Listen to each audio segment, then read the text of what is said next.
A very warm welcome to everyone to the third and last forum in our series, Los Cien, Decision Sonoma 2022. My name is Fernando Carrillo, and I am a board member of Los Cien and the co-chair of the program committee. Si necesita traducción, en la parte inferior de la pantalla hay un botón que dice Translation. Haga clic y va a escuchar la voz de Betsy Chávez, nuestra traductora para este evento. Como siempre, gracias Betsy por tu apoyo. Before we begin, the work of Los Cien is made possible by our generous premier partners and sustaining members. United Way of the Wine Country, River Rock Casino, Barbara Grasecci and Tony Crabb, the City of Santa Rosa, Leap Solutions, the City of Cloverdale, Sonoma Raceway, Puma Springs Vineyard, and Exchange Bank. Thanks to you for making Los Cien's work possible. Now, I would like to introduce my Los Cien Program Committee co-chair, Patrick McDonald.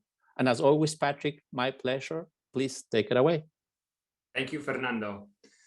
We at Los Cien, we wanted to start off tonight taking a moment to express our very sincere and heartfelt sympathy to the family and loved ones of Healdsburg Chief Kevin Burke, who passed away recently at the young age of 55. We know that Kevin was so beloved by his community, by all who knew him, and he will certainly be missed, and his presence is missed in this event this evening.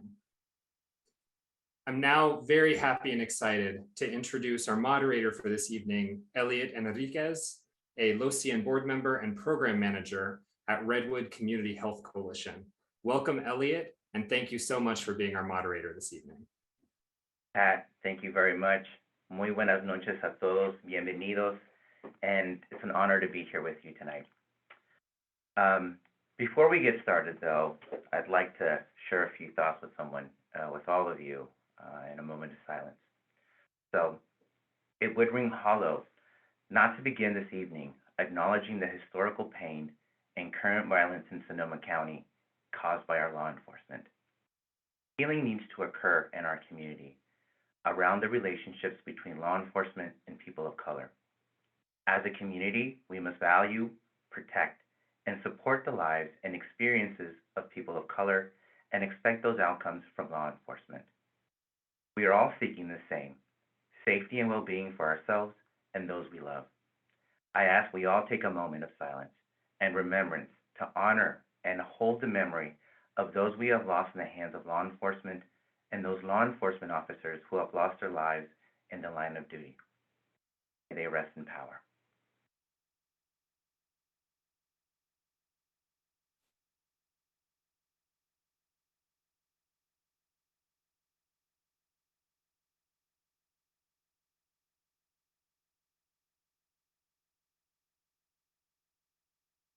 All right. Thank you, everyone, for sharing that moment with me and with Los Cien. And once again, Pat, thank you so much. Y bienvenidos a todos. Los Cien is a group focused on Latinx leadership and empowerment in Sonoma County. And in the fall of 2021, after 12 years of producing more than 100 formal community awareness building conversations, the program committee and the board of Los Cien felt compelled to create the following program statement. Los Cien Sonoma County exists to hold critical conversations on issues that concern the Latinx community and to uplift and illuminate Latinx experiences. Our intention is to build bridges towards solutions and change that empowers every community member in Sonoma County. We respect all perspectives, and we expect respect and professionalism in return. We are committed to holding these difficult conversations. Racism has a disparate effect on Asian, Black, Brown, and Indigenous communities. It is corroding our community and a threat to everyone who calls Sonoma County home. We believe its structures and ripple effects are threats to our community, well-being, and democracy. We are unafraid of and unapologetic about exposing the oppression of racism. As Los Cien is committed to eliminating these issues and leaning into these hard conversations, we invite and welcome individuals and organizations that wish to join us to ensure and amplify racial justice, progress, and change in our community. Los Cien's vision is a vision of orgullo, an equity equity for the Latinx community in Sonoma County. Since 2010, Los Cien has worked toward this vision in order to advance belonging, trust, and equity for and with our whole community by engaging in sometimes hard conversations. Our intention is always to facilitate honest dialogue and elevate understanding that what affects the Latinx community affects everyone who calls Sonoma County home. And now, I'm honored and grateful to introduce our three candidates for Sonoma County Sheriff this evening. First, we have Eddie Engram, who is the Assistant Sheriff of Sonoma County. He has been in the Sonoma County Sheriff's Department since 2002 and has held many roles over his career, including most recently overseeing the Sonoma County Jail. Next, we have Mr. Carl Tennenbaum, who is a former San Francisco police officer who has lived in Sebastopol since 2013. During his 32 years with the SFPD, including undercover narcotics work, administrative assistant to the chief of police, and liaison to the Public Housing Authority. Following, we have Mr. Dave Edmonds, who is a retired member of the Sonoma County Sheriff's Department and a current contributing editor at American Police Beat magazine. He has held many roles during his 32 years within the Sonoma County Sheriff's Office, rising to the rank of captain before retirement. Welcome to each of our candidates. We want to hear how each of you differ on important issues that you will face during your tenure as Sonoma County Sheriff. We have several prepared questions for you to answer. Our audience members are also encouraged to share questions with us that we may ask of our candidates. Audience members, please send us your questions using the Q&A function at the bottom of your screen. I will ask the same questions to each of our candidates with the possibility of following up on specific points that are made. I will announce the order in which the candidates will answer the time for the answers before each question. Candidates, make sure that you can see Fernando because he will be giving you the signals for how much time remains. With that, let's get into opening statements and then we'll follow that up with the questions. So every candidate will have 1 minute for an opening statement. The list or the lineup will start off with Mr. Edmonds, following Mr. Tennenbaum, and then ending with Mr. Engram. Mr. Edmonds, you have the floor. You have 1 minute. Thank you. Morale and performance at our sheriff's office is at an all-time low, and excessive use of force lawsuits are the norm. We just can't keep this up. I will make our sheriff's office the most transparent and accountable law enforcement organization in the North Bay. A third of our population is Latinx, and of course, half is female. Under me, staffing will mirror our community. I easily have the most experience, education, and training. I retired at the command rank of captain in 2013, and I have over 30 years of documented outstanding performance at all ranks. I was a police management professor for 5 years, and now I'm the editor of the nation's largest law enforcement magazine. I've been married for 34 years. Our 2 sons are Santa Rosa police officers, and our daughter will teach high school English in the fall. In the last 10 years alone, I have volunteered over 2,000 hours to local nonprofits. I'm coming back not just to fix our broken sheriff's office. I believe I can and will make it a model law enforcement agency nationwide. Great, thank you. Mr. Tennenbaum, the floor is yours. Thank you very much. First, I want to acknowledge and thank Los Cien very much for hosting this very powerful event and for your powerful opening statement. You covered all the bases when you talked about the disparate treatment of communities of color in Sonoma County. I'm a native San Franciscan. I spent 32 years in the San Francisco Police Department. When you spoke about my career, the one thing that you omitted is I spent the majority of my career walking footbeats and working on the streets in the various neighborhoods and communities of San Francisco, a very diverse city full of many cultures, many different ideologies. As such, I learned very well how to treat and interact with those communities. I'm the true outsider in this race, and I'm the person who can come in with a fresh set of eyes, bring a very community-centered way of law enforcement that treats every member of Sonoma County with dignity and respect. Thank you. Thank you so much, Mr. Tennenbaum. Mr. Engram, you have the floor. Thank you, Los Cien and Pat and Eliot for your comments. The primary job of the sheriff is to keep people safe in their homes, safe in their schools, safe in their work, and even our inmates in our jail, to keep them safe as well, because we are charged with that. Throughout my career, I've been a problem solver, and we do have problems that we need to solve. how we serve, improving relationships, crime, homelessness issues, how we respond to mental health. All of these issues are complex issues that need to be worked on and that they need to be solved. I've shown throughout my career that I am a problem solver, that I am a consensus maker, and a person that can work with all groups to ensure that these problems are solved. I think throughout the night and throughout this campaign, you will see that I'm the most qualified candidate to address all of these challenges within law enforcement. I'm current and contemporary, and I'm the one who can reach across the aisle to address these issues that we have. Thank you. Thank you, Mr. Engram. Thank you for all the wonderful introductory statements. And let's get the show started. So we're going to start off with our first question. The time for this first question is going to be 90 seconds. All right. And the lineup will be Mr. Edmonds, followed by Mr. Tennenbaum, and then Mr. Engram. Here's the first question, gentlemen. Why is the current relationship between Latinos and the local sheriff's office so damaged? And what concrete steps will you take within the first 6 months of your administration to heal this vital relationship? Mr. Edmonds, the floor is yours. Thank you. I think that there's an unchecked cowboy culture that's going on in the deputies' ranks and parts of the deputy ranks. I'm not hearing that people are afraid of Santa Rosa Police Department or Sebastopol Police Department, but I am hearing that about the sheriff's office. That needs leadership and it needs to be corrected. Obviously, the loss of Andy Lopez is still something that reverberates around our community, and I think that we need to respond to that as well. One thing that's important to me is fairness with everybody, and recently the Board of Supervisors initiated an Office of Equity. I'll be the first sheriff to encounter that Office of Equity and work with their director so that we can build positive relationships, not only throughout the county complex, but also with our community. I think that needs to start with the sheriff and the Office of the Sheriff.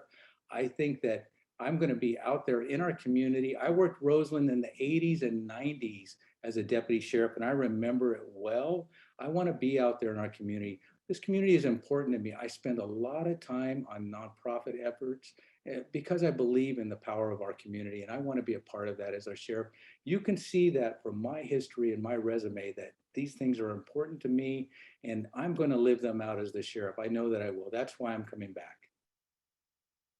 Thank you, Mr. Edmonds. Mr. Tennenbaum? The Sonoma County Sheriff's Office, unfortunately, has a long history of discrimination, discriminatory practices, and racial profiling and abuse meted out by the deputies and condoned by the upper management staff of the Sheriff's Office. Part of the problem, a major part of that problem, is the Sheriff's Office does not actively recruit or hire people that reflect this community. It's a very unfortunate commentary that they don't reflect the community and then they don't have the sensitivities of the community. As I stated, I worked in a lot of different communities and I'm aware of this, the different needs, the different problems and situations that every community faces.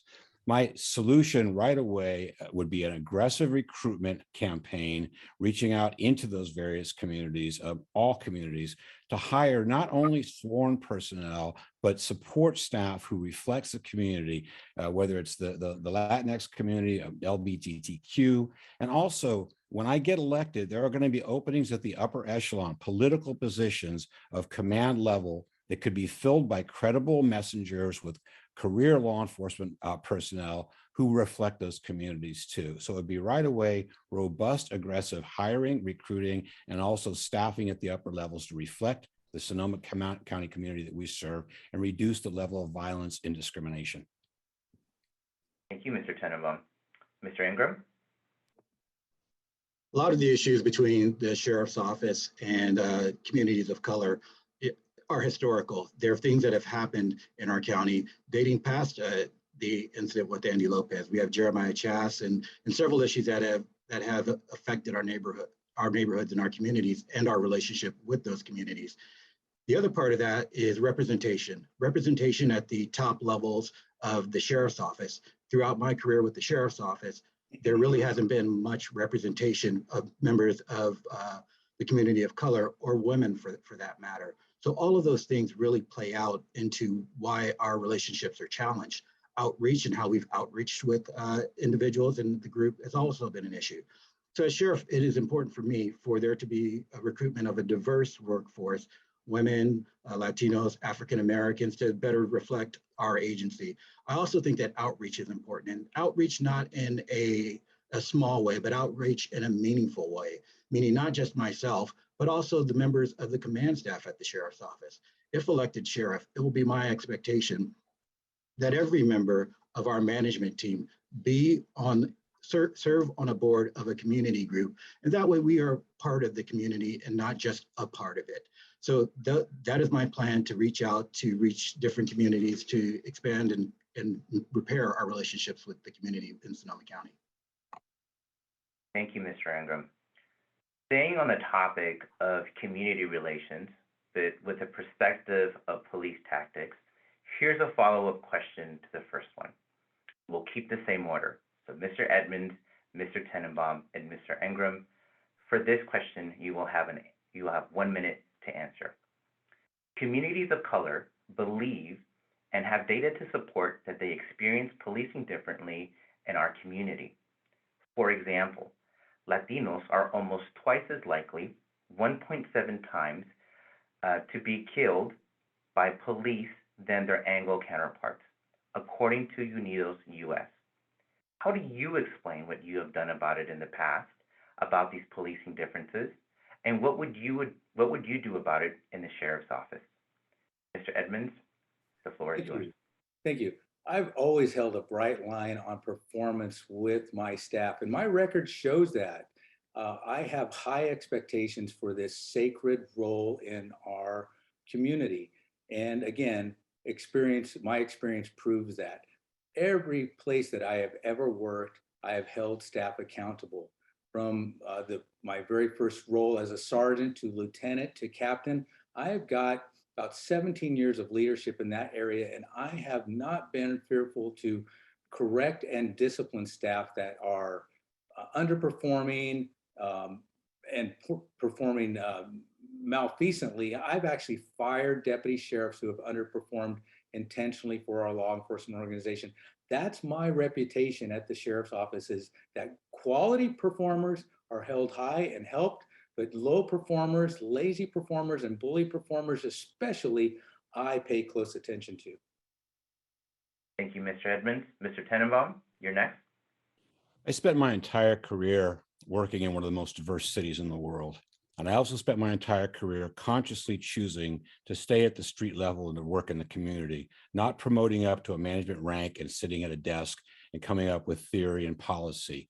As such, I led and inspired the officers that worked for me and went out with them on the streets, in the communities, reaching out to those communities. And again, identifying what the issues are and responding to them in kind, not treating every situation like it was a criminal situation when most of the issues we had were social in nature. As such, I will do the same thing as a sheriff. I will address the policies that create the discriminatory and racist treatment from the deputies. I will revise those policies, and I'll also address the training issues that we have that create the separation between the law enforcement personnel and the community that they serve. Thank you, Mr. Tennenbaum. Mr. Edmonds? I went already. Oh, sorry, Mr. Engram, sorry. Thank you. This is something that's personal to me. I think I'm pretty comfortable in saying that of all of the candidates for sheriff, that I'm probably the only one who has experienced some sort of bias, whether that be in my personal life or whether it be in my professional life. So as sheriff, I will set the expectation that that is not something that is acceptable. Training is certainly critical, but I believe that if you are a biased individual, you have no business in law enforcement. And if there are individuals in the sheriff's office, I will make sure that they are rooted out. I will critically look at the people that we are hiring to ensure that they display no bias. Training really gives a person an understanding to check their small biases, but the large biases, the ones that truly hurt people, are something that I think are ingrained in people. And those individuals have no business in law enforcement. And I will ensure that they are not working for the sheriff's office. I will set the expectation, I will set the standard, and I will make sure that people are held accountable if it comes to my attention. Thank you so much, Mr. Engram. Follow-up question number 2. The order would be Mr. Engram, followed by Mr. Tennenbaum, and then ending with Mr. Edmonds. The time allotted for this question is 90 seconds. Sonoma County's success is driven and built on the backs of our migrant and undocumented brothers and sisters. Their hard work and belief in the American dream are vital to the success of Sonoma County's economic growth and well-being. Unfortunately, this community continues to live in fear of persecution and deportation by ICE. How would you describe the current administration's relationship with ICE, and what relationship do you foresee having with ICE, if any, and explain why? Mr. Engram, the floor is yours. The current relationship with the Sheriff's Office and ICE is essentially set around SB 54, where individuals who are booked in our jail and have in the past committed serious or violent felonies as defined by SB 54, upon their release, a notification is sent to ICE. And if ICE chooses to turn up, we don't allow them in our facility. It is something that they have to do outside of our facility. As it pertains to what I would do, is I think that it's very important to look at what these serious and violent felonies are in these individuals' histories, because the reality is that they have been convicted of a serious or violent felony, they've gone to prison, and how they ended up back in our facility is that they victimized someone else. I'm more than willing to look at those lists of serious and violent felonies to see if some changes could be made there. However, I think that someone who is a repeated domestic batterer or someone who has committed some sort of sex offense, I think that there should be a mechanism that they don't continue to hurt our communities. And the reality is that they continue to hurt primarily communities of color. And I have an issue with that. And as I said, it's important for the sheriff to keep people safe. That is something that is really important. So that is how I would work with ICE. And I think it's important to note that in the last 2 years, we've had over 22,000 bookings and only 41 reports have been made to ICE. Mr. Engram, thank you. Mr. Tennenbaum, you're next. Mr. Engram just stated very clearly what the sheriff's policies currently are, and 41 reports to ICE are 41 too many in my estimation.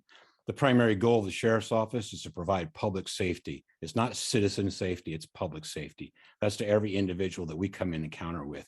Any person that's detained by any law enforcement agency in Sonoma County who's taken into the county jail becomes the responsibility and the liability of the sheriff's office. As such, it's our responsibility as a community and my responsibility as a sheriff to ensure that that person is treated fairly and equitably and without any sort of discrimination.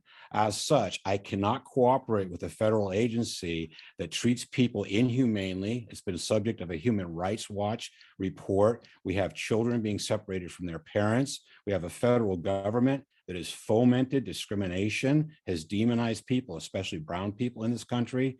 And so therefore, as the sheriff in good conscience, I will not. Any person is subject to due process of the law. If they're arrested for a serious crime, they go through the jurisdiction problem and the judicial process, and then they're sentenced accordingly. Again, my responsibility is to ensure all public safety for every single individual in this county. Thank you. Thank you, Mr. Tennenbaum. Mr. Edmonds? Thank you. Well, I've always been a Caucasian, but I grew up in a Latino community, and I was the first in my generation to graduate high school. And that's where my remembrances was from the community that I grew up in. And even now, I have close friends who are undocumented workers, and we've broken bread in my house, and we've broken bread in their houses too. I've helped several of them become American citizens, and I'm proud of that. One thing that I am against, and that is breaking up families. And the stories that I've heard, I am not for that, especially for some nominal criminal offense or even allegation. I keep hearing from Assistant Sheriff Engram how there's a means to protect public safety by getting out the worst of our criminal offenders and career criminals. I don't know about that. I've read, even in the Press Democrat, that that is not entirely the truth. I've got calls into ICE to try to learn more about this. What I want to learn is if there is some possibility to that without breaking up families and still yet protecting our citizens. I would like to know more about that, and I will, as Sheriff learned that with Los Cien's assistance and others in our community as well. But I am not about breaking up families. I know that. Thank you, Mr. Edmonds. Following to our next question. Order would be Mr. Tennenbaum, followed by Mr. Edmonds, and then ending with Mr. Engram. The time allotted for this question, once again, is 90 seconds. We have seen a sharp increase in the recruitment and support for racist far-right movements in recent years. What will you do when you know that an employee of yours is affiliated with a white racist domestic terrorist group? Mr. Tennenbaum, you have the floor. Domestic terrorism is one of the greatest threats to our national security right now. As such, the question that you ask is, what would I do if I discovered and found that any member of the sheriff's office was a member of, affiliated with, or participating in any sort of a hate-based group? I would take immediate steps to terminate any relationship the sheriff's office has with that person. And by that, I mean, I would move to terminate them, get them out of the sheriff's office, and make sure that their conduct and their membership is reported to any responsible law enforcement agency, whether it's local, state, or federal, to make sure that that person is monitored closely for any type of subversive behavior that brings a threat to our democracy. Thank you. Okay, thank you. Mr. Edmonds? That's me, right? Yep. Yeah, well, I would fire that individual immediately. To have a person who's been proven to be racist and has a documented history of racism or an affiliation with racist groups, that's an easy question for me. Law enforcement is a sacred trust with our communities. I have always worked that way. I have always led that way. And I have written articles about that as well. We get into this business to be caretakers and guardians of our community. And anybody who gets into this business for any other reason, for this warrior mentality or something like that, I would, first of all, I would never allow them to be in my organization. And if they're there now and I get into that sheriff's office, look out. This is something that I'm passionate about, will not stand, will not tolerate, and I would fire that individual immediately. All right, thank you, Mr. Edmonds. Mr. Engram? As I said before, that I will not tolerate any racism as sheriff within my organization. As for racist groups or extremist groups or any sort of extremism, those are things that are a serious concern, and they damage the credibility of not only the sheriff's office, but of law enforcement. So as sheriff, I would certainly move to terminate that person. And further than that, using the new law that we have, I would complete a report and send it to Sacramento for decertification. So that person can no longer be certified as a peace officer in the state of California. So I'm not pushing that person down the road onto someone else. I'm making sure, sounding the alarm loud and clear, that this individual should not be in law enforcement, whether it be at the sheriff's office or some small police department in the Central Valley. That is not something that I want. That is not something that I tolerate. This is something that I'm very passionate about. I do not want racist or people who treat people disparagingly in law enforcement, not only in my agency, but in another agency as well. Perfect. Thank you. Next question. The order would be Mr. Edmonds, followed by Mr. Engram, and then Mr. Tennenbaum. You have 90 seconds for this question as well. What inequities for females, BIPOC, and LGBTQ law enforcement professionals in Sonoma County are you currently aware of? And what would you do to address this within the first year of your administration?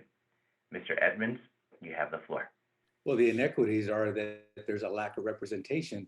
And I think at the sheriff's office, probably part of the reason is because a lot of these populations are not attracted to our sheriff's office. So I think there's a culture issue in the sheriff's office that needs to be attended to, so that we can make our organization a place where these people of various races and sexual orientations are interested and want to be a part of our organization and our occupation. So that the first thing we need to fix is the culture inside of the sheriff's office, so that all of these populations feel safe there.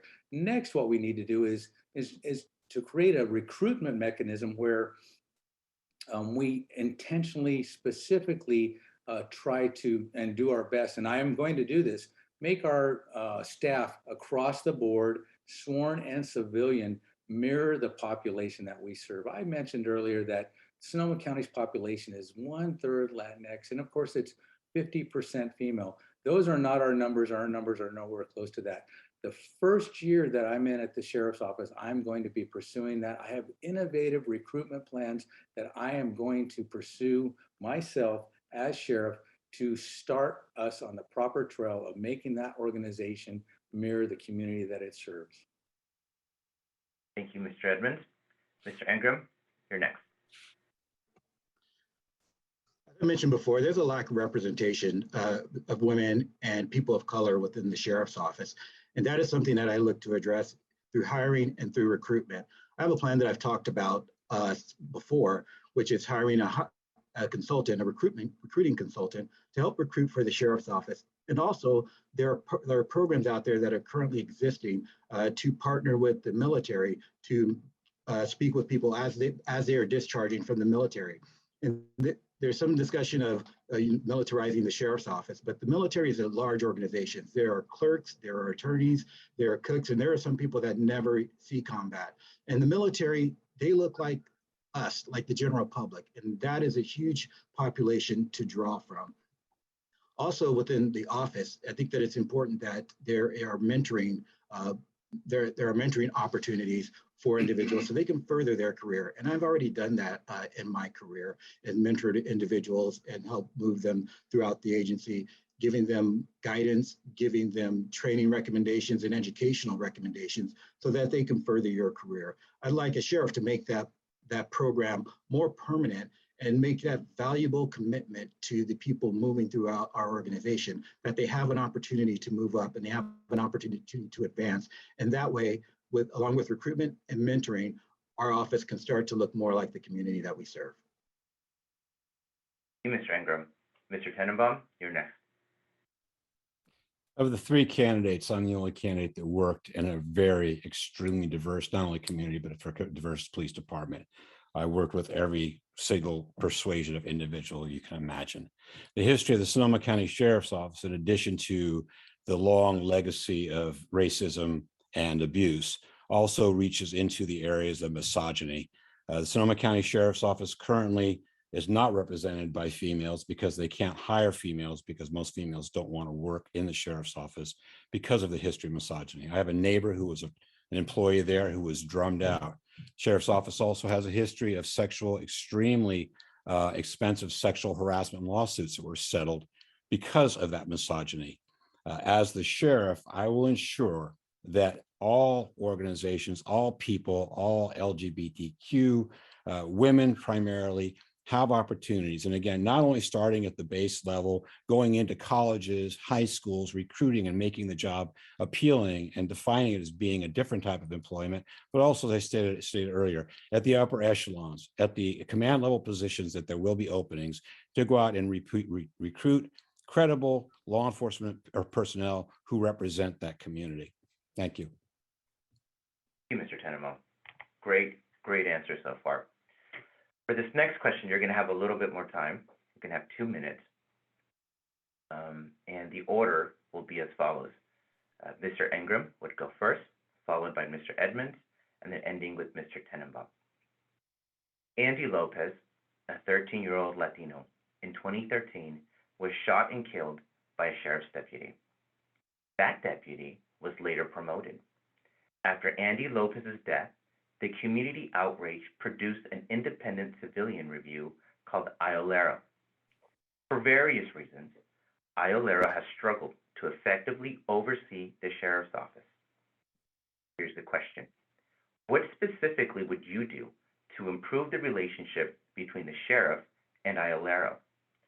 Please tell us how that differs from the current practice. Mr. Engram, you have the floor. Thank you. I've already done things to improve the relationship between IOLERA and the sheriff's office. I worked as the IOLERA liaison as a lieutenant when the first director, Mr. Threet, was there. And I worked as the liaison when the new director, Carlene Navarro, came My relationship with Director Navarro was extremely positive, and I think that the relationship began to heal between the times with Director Threed and Director Navarro. With Interim Director Byers, I believe that that relationship has continued to improve.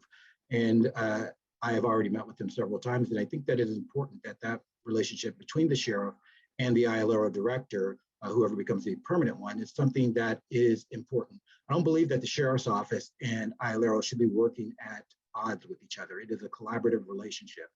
What people want to see and what people need to see is that the sheriff's office is collaborative.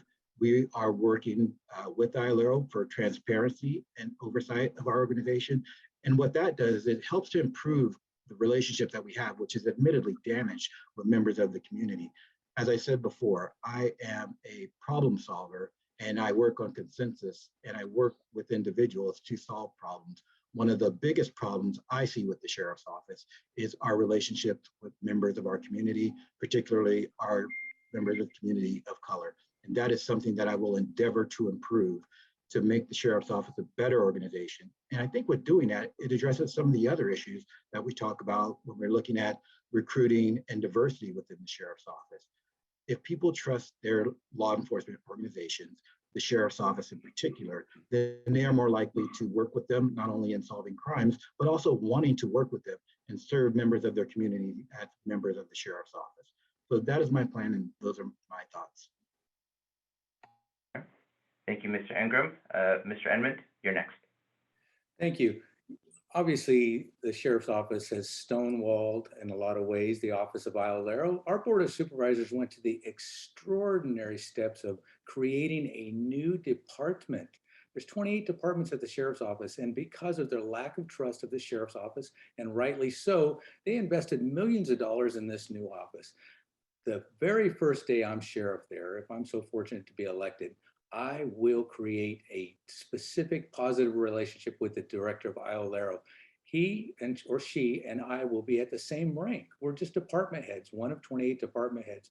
Because our sheriff's office is the least transparent and least accountable law enforcement organization in Sonoma County and probably the North Bay, I am going to make it the most transparent and most accountable. I will do that with the office of ILRO. We will be joined at the hip. This director and I will. Beyond that, Measure P was passed by 65% of our electorate. And that's another example of how our community is clamoring for transparency and accountability. I will make all of Measure P effective inside of our law enforcement organization. I think the good staff at the sheriff's office are not afraid of this level of transparency and are not afraid of having their good work exposed positively to the community, but also anybody there who is underperforming and is part of this bully culture or this cowboy culture, those people need ferreted out, and I need ILRO support for that. I'm going to create that relationship, and we're going to work together to make that organization as professional, transparent, and accountable as it can be. Thank you, Mr. Edmonds. Mr. Tennenbaum, the floor is yours. Thank you, Eliot. When you were framing the question, you said that for some reason ILRO had not been effective during the course of its history. And for some reason, the reason being is that the sheriff's office and the line personnel and the command staff have constantly obstructed and refused to cooperate with ILRO and to give them any more power than is the bare minimum.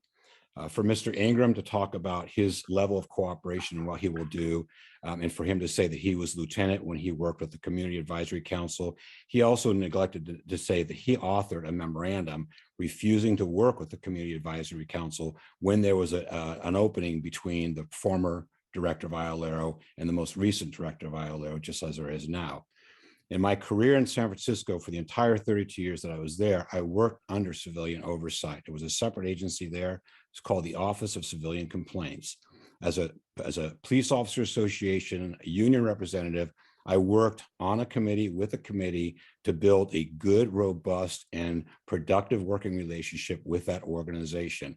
And just as one of my opponents likes to talk about his resume, I like to talk about my endorsements. If you go to my endorsement page on my website, you will see several individuals there that are former investigators with the Office of Civilian Complaints who have donated to my campaign and who have endorsed me as a candidate for sheriff up here because they recognize that I walk the walk. I don't just talk the talk. And I will bring those changes here. I will have the line staff and the command staff understand that it will be my philosophy and it will be departmental policy that we will cooperate with oversight.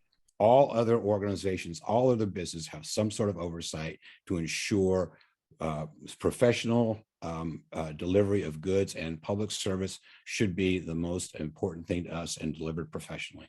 Thank you. Thank you so much, Mr. Tennenbaum. Thank you so much. So it looks like we've hit a technical difficulty snag. We've lost Mr. Engram. However, this debate is going to continue. You guys are giving excellent answers to our questions. So we're going to go ahead and switch up the lineup for this question and give Mr. Engram the possibility to jump back on. If not, we'll continue to roll through. So for this next question, the order would be Mr. Edmonds and also then Mr. Tennenbaum. The time allotted for this question is 90 seconds. Many of my elementary and high school friends and their respective families have suffered from gang violence and its legal consequences. In Sonoma County, gang recruitment and violence have disproportionately affected communities of color. Under your leadership, what will your administration do to curtail gang recruitment and violence within the first year? Mr. Edmonds, you have the floor. Yeah, I think that gang violence is a crucial issue in our community, and it's an issue where young people want to belong and get caught into this situation. I think that our deputy sheriffs need to get out of their cars and inside of the community to speak with the public. I did some recent Public Records Act requests, and I learned that 75% of the time our deputy sheriffs are in their patrol cars with free time. And I want that to change. So we need to get our deputies out in the community with these people so that they can learn who they are and we can start a better cooperative relationship with them. But above and beyond that, I think that there also needs to be better enforcement of laws related to gang violence. And I think this is a county-wide issue. So I think it needs to have a county-wide response. I think that all of our law enforcement organizations need to work together and work collaboratively in law enforcement issues related specifically to gang violence to nip it off at the bud. And then finally, I think that we also need to work together as cooperative law enforcement agencies in the school resource officer resourcing of different education facilities throughout our county so that at young ages, young members of our community can have positive relationships with law enforcement officers throughout the county that might change this desire to go into this gang culture. I think that's a positive opportunity for school resource officers. Thank you, Mr. Edmonds. Mr. Tennenbaum, 90 seconds. Community outreach and community interaction is the most direct and safest way, the surest way to find out what's going on within every single community. Gang violence is something that does plague our community up here, especially our communities of color. Number one, identifying who the primary recruiters, members, and active personnel are within those gangs and taking very aggressive enforcement action. But just as importantly, it's getting out there again, taking members of the sheriff's office, both civilian and sworn, who reflect that community and going out and interacting with the community. As the sheriff, I will be out all of the time in every community. I will have the time and make it a point to go out and to meet with the different groups and have representatives from the group coming in and working with the sheriff's office, liaisoning with us to build stronger bridges and a stronger sense of community so young people are not so tempted to get involved in community type or in gang type activity. And that's what I would primarily do. Thank you. Thank you, Mr. Tennenbaum. Mr. Engram, looks like we lost you for a little bit, so I'm going to repeat the question. I And think your leader, I heard all it. right, it's all right. I was back in time. Sorry about that. Oh, great, okay. Yeah, unlike the other two candidates, this is something that I've actually experienced growing up in East Palo Alto. I've had cousins who have gone to prison, cousins who were involved in gangs. So this is something that I experienced. I don't think that solving the gang issue is something that can be completely solved by the sheriff's office. It's people find themselves in that life mostly due to socioeconomic issues, which is something that's bigger than the sheriff's office. But that doesn't mean that the sheriff's office can't do things. There are programs that are out there, the Explorer program being one of them, that help us engage with the community. There's also sheriff's athletic leagues, which I've been looking into, and the possibility of doing that. There needs to be outlets for kids to do things. If not, then they're going to find themselves in trouble, gravitating towards gangs. So it's an overall whole person approach. It's the community, it's the sheriff's office, and there are activities that the kids need to have. And it's certainly socioeconomic. Aggressive enforcement of gang activity is also something that's important, but that gets to the problem after it's already occurred. We need to get to it in the beginning, and that is working together as a community, which is something that I plan to do as sheriff to increase our community bonds to hopefully reduce the scourge of gang violence and our children joining gangs. Mr. Engram, excellent answers. Next question. You'll each have 2 minutes, and the order will be Mr. Tennenbaum, Mr. Engram, and Mr. Edmonds. Charlie Blunt, a former sheriff's deputy facing manslaughter charges, was acquitted earlier this year by a Sonoma County jury. The charges arose from the 2019 death of David Ward, who died as deputies tried to force him from his car in a violent roadside stop captured on video. Was the jury right? Blount was allowed to retire, even though the current sheriff said he used excessive force. What can be done to stop the use of excessive force by sheriff's deputies? Tennenbaum, you have the floor. So starting with the first part of your question, was the jury right? I respect the jury's decision. I respect our judicial process in this country and due process. I don't feel that it was the right verdict, but I respect the decision. Charles Blount had a history of violence in the sheriff's office, a history that was well documented. He had a predisposition to violence that culminated with the death of David Ward, a gentleman who was driving his own car, although it had been reported stolen. It was a low-speed chase on a weeknight that should not have happened the way it did. The problem within the sheriff's office right now is not only the culture that has been talked about earlier, it's also the fear-based training that permeates law enforcement throughout the country and the policies that this particular sheriff's office has that are very generic policies that are not geared towards the reduction of violence that we saw in that body camera video. A body camera video that should shock the conscience of any person who sees it, law enforcement or civilian. It was unconscionable what happened. And therefore, my approach will be, number one, to ensure that people like Charles Blount, when they are reported and recognized for using excessive force, will be removed from patrol and they will not have the opportunity to kill somebody. And also, I will revise the policy to reduce the use of force, and I will go away from the fear-based violent training that permeates all law enforcement, including Sonoma County, to ensure that that never happens again. Thank you. Mr. Tennenbaum, Mr. Engram. Thank you.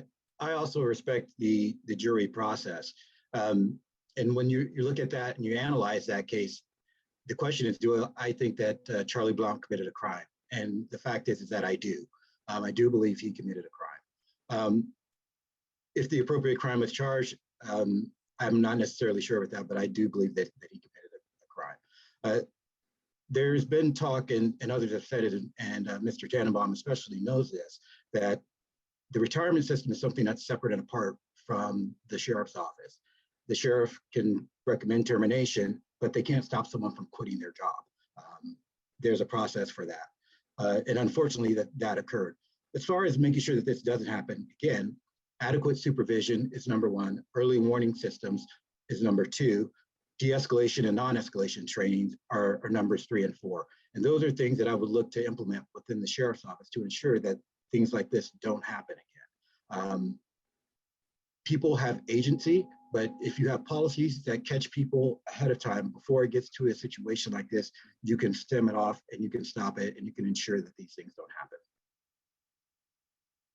Mr. Engram, you believe the jury got the verdict right here? I think based on the charge that was charged, yes. It is criminal charges and jury instructions are very specific. And I think because of everything that was involved in that case, the types of force used and the accompanying medical conditions of Mr. Ward, I think that it's very difficult to prove that those specific actions caused the death. An example I would give is that if that same amount of force was used on someone healthy, I don't necessarily know if that person would have died. They certainly would have been injured. I don't know if they would have died. So I think based on the specific jury instructions and based on the charges that they got it right. That's not to say that I don't believe that a crime was committed. It's just I think that based on those charges, that the jury about got it right. The legal system is extremely complex and very specific. And in order to prove any crime beyond a reasonable doubt, you have to prove all elements of that crime beyond a reasonable doubt. Thank you, Mr. Engram. Mr. Edmonds, you have the floor. Thank you. Well, I watched that video, the videos of the body cameras, and my heart sunk. Let me tell you, there is a cowboy culture that's going on at the sheriff's office, and I do not think if I was sheriff that would have happened. Those deputies were not afraid of their supervisors, of managers, of command staff, or the sheriff watching those videos. They weren't afraid of Violero watching those videos. Okay, that was wrong. I'm going to tell you that if Deputy Blunt hadn't been working that night, David Ward will be alive tonight. That's for sure. So, with regards to the criminal justice system, it is the legal system, and it's not the justice system. It's more the legal system. I think that another jury, if another jury was set on there, or if there were two different juries impaneled, maybe they would come up with different results. But I'm going to tell you this: if I was sheriff, absolutely, that bully culture and that cowboy culture would be gone. There's some deputy sheriffs now that are not concerned about the leadership there that is at the sheriff's office. You look at my record, deputies who were bullies, who were weak, they flew right under me because I have a bright line for this type of stuff. I think that if I had been sheriff, Deputy Charlie Blount would have been concerned about my leadership and my high expectations and my performance. And my expectations of his performance. So I think that if I were sheriff, these events that have been happening like this, they're not going to be happening under me. I will not tolerate that. I'm not afraid of discipline. I'm not afraid of aggressive pursuits of individuals like this. I will ferret them out. They will be gone under me. This was not right what happened that night, and it won't happen under me because I am not going to tolerate stuff like that. From the beginning, deputies will go out of their cars and they will know that. When they're going out on their cars, they will know that I'm the sheriff and I do not tolerate that. Thank you, Mr. Edmonds. And to be clear, was the jury right in this verdict? Well, I think, again, it's a legal thing. And I think that to this jury, they followed the law. And I think another jury could have come back opposite of that. That's what I think. When I saw what happened, I expected that this was going to be there was going to be a conviction for the crimes that were alleged, and I was kind of surprised that they weren't. But again, it's the legal system. It's not always the justice system. We hope for justice. We always get law. Great. All right. Thank you, gentlemen. We are approaching the last segment of this debate. So we're going to switch things up. I have a little interesting question for you guys. The order is going to be Mr. Tennenbaum, Mr. Edmonds, and then followed by Mr. Engram. The time for this question is 1.5 minutes. If you were not a candidate, which of your opponents would you vote for? Please tell us why, and neither is not an acceptable answer. Mr. Tennenbaum, you have the floor. This is kind of a trick question. So I can't say that I'm not going to not be a candidate and I won't vote for either one of them. Is that what you're telling me? Yep. Boy, this is the lesser of two evils, I believe is the old phrase. I believe that I would probably have to vote for Mr. Engram. I just, because I've gotten to know Eddie on the campaign trail, and he's a very nice and affable person, and that would be why I would vote for him. I have a lot of reservations about that answer. Because I'm running for sheriff because I feel that I bring something that neither one of them do, including Mr. Engram. But I don't want to expound anymore. If it came down to the two of them, I would vote for Mr. Engram. Thank you, Mr. Tennenbaum. Mr. Edmonds, you're next. Well, thank you. I'm going to tell you, this is the voting question. I do not vote for anyone that I do not believe in. I leave plenty of lines blank. I have never, ever missed a vote since age 18, and I never will. This is a sacrosanct right that we have. So if I do not believe in a candidate, I leave it blank. So I'm not going to lie to you, and I'm not going to be fenced in by your demand that I vote for somebody that I don't believe in. Honestly, if I were not running in this office for sheriff, I would leave that line blank. So I don't accept your premise that I can't say that. It's what I've always done, and it's what I would do in this case as well. So let me rephrase the question for you then, because neither is not an option. Well, I can't lie. I'm not gonna. I can't. I'm not in a voting. Not in a voting situation. I can respond to it. Give me a better way to respond. Not in a voting situation. Who do you feel is better fit for the sheriff's office right now? Well, I do think that if you just looked at ability to lead, Eddie Engram has more proven ability to lead because he has been a leader at these various levels. Now, he went from sergeant to lieutenant to captain to assistant sheriff in under 4 years. So I think that his level of command level leadership or his level of management level leadership is nominal, but Carl Tannenbaum candidly has zero management experience, zero leadership experience. This is a big $210 million budget organization. Eddie Engram has some budget management experience. So the wheels could come off without management experience.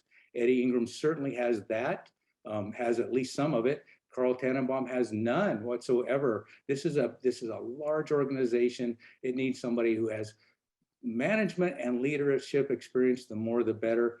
Objectively, Eddie Engram has more of that than Carl Tannenbaum does. So, can I help you with my answer a little bit? Yeah, that makes sense. Thank you so much, Mr. Edmonds. Mr. Engram. Yeah, I'd like to correct the record a little bit. I was a sergeant in 2014. It's 2022. So I've spent 4 years at the senior management level, both at captain and 2 years as assistant sheriff. So I wouldn't say that that's marginal. And I'd also say that the rank of assistant sheriff within the rank structure of the sheriff's office is higher than the rank of captain. What I will say as well is that being a leader within an organization also comes with rules, right? As a leader, you follow the rules. And the rules that you set out in your question is neither is not an option. So I'm going to answer your question. I wish Carl would have given me the glowing endorsement he gave before, but I understand why he did not. I've worked for Mr. Edmonds, and I've gotten to know Carl over time. And given the choice that you've given me, I'd vote for Mr. Tannenbaum. Right. Thank you so much, gentlemen. That's all we have time in terms of questions for today. I'm going to leave 1 minute. Each of you is going to have 1 minute for a closing statement. The order is going to be Mr. Engram, followed by Mr. Tennenbaum, and then ending with Mr. Edmonds. So, Mr. Engram, you have 1 minute for a closing statement. Thank you, and I really appreciate you putting this on. I think that it's something that it's very important for the voters to know who they're voting for and to hear us in our own voices. Law enforcement is something that I've always been drawn to, and I was drawn to the sheriff's office by a friend who invited me to come here. I love Sonoma County. I love the sheriff's office. I met my wife here, who's a special education teacher, and my children are lifelong Sonoma County residents. I think it would be disingenuous to say that the sheriff's office doesn't have challenges, but I have addressed those challenges throughout my career, personally as well as professionally. When you look at what has been done in people's careers, experience make experiences. There's no one who has the experience that I have. I've led members of the jail during a pandemic. I have been involved in the last 4 years of fire response with the sheriff's office. And I think that that leadership is something that needs to continue. There are changes that need to be made. I am not afraid of making changes. I am a change agent. And I think when you look at the record and you look at the experiences, not the years of service, but the actual experience, you will see that I'm the most experienced candidate. Thank you. Mr. Tennenbaum, you have the floor. Thank you, Eliot. When you opened tonight, you talked about the problems with the sheriff's office. It's no secret there are problems with the sheriff's office. I'm not going to sit here and dunk on the sheriff's office because I know the majority of those personnel are good people. It's a cultural issue. This sheriff's office has a long history of problems, and there are 3 candidates here, 2 of whom have a long history in this troubled sheriff's office. Also, both of my opponents talk a lot about management and their management experience. There's an old saying, you manage things, you lead people. Police work is people work. It's not paperwork. I am a proven leader. I spent my career working in diverse communities, leading diverse officers out there delivering safe, professional, respectful, and dignified law enforcement services and public safety. As the sheriff from the outside with a fresh set of eyes and a big heart, I will lead the sheriff's office into a new generation of how we do things. Thank you. Thank you, Mr. Tennenbaum. Mr. Edmonds? Thank you to our hosts for this community forum. Our sheriff's office is indeed broken, and I'm coming back to fix it. It's going to take more than just words and promises. It's going to require vision, proven experience, and leadership, and to match the predictable resistance, proven strength too. With only about 6 weeks left in the election, I am the only candidate who has made his resume public for inspection and comparison. You can find it at edmondsforsheriff.com/resume. Please check it out and ask my competitors for theirs. Also, while I've been talking with our community about my specific plans for many months now, just today, I published my bold 20-point plan to our website. You can find it, all the details at edmondsforsheriff.com/20-point plan. That's 20-point plan, all strung together. Please check it out. With the right leadership and vision, our sheriff's office can become a model 21st century law enforcement agency nationwide. I'm coming back to make it just that, and I ask for your support. Okay. Thank you, Mr. Edmonds. Gentlemen, well, that's all the questions that we have prepared for you tonight. Thank you so much for taking time out of your busy campaign schedules, because I know it's go time. We wish you the best of luck, and thank you for being with us again. Before I pass the mic on over to Pat, I want to thank the excellent team over at Los Cien, especially the program committee, Fernando, Pat, Kathy, Socorro, Stephanie. Thank you guys all so much for your support, for helping me out, and for making this event a big success. So having said that, thank you, gentlemen. Thank you, candidates. Pat, I'll hand you the microphone. And thanks to you, Eliot, for your awesome and professional moderating. And big thanks again to our candidates for joining us here this evening. This has been the last of 3 Los Cien sponsored candidate forums. We had the supervisorial candidates from districts 2 and 4. And then we had the Sonoma County Office of Education superintendent candidates. Those previous forums are available on YouTube currently. And this candidate forum will be available on YouTube shortly after for folks who are not able to make it tonight. Los Cien continues to host challenging conversations to make Sonoma County better for all. And to register for these and for other Los Cien events, we're going to be back live pretty soon here, and we would love to have you. To register for those events, please visit our website at loscien.org. And then finally, if you would like to join us by becoming a member or a partner, please also visit our website. We can all have a role in empowering our Latinx community here in Sonoma County. And as we said at the front, Latinx issues affect everyone here in Sonoma County. And it would be an honor to have any of you in our audience and any of our candidates with us at Los Cien. With that, I hope everyone here tonight has a wonderful evening. Que tengan una bonita noche. Gracias por estar con nosotros. Thank you so much for being with us and for taking your time this evening. And take care.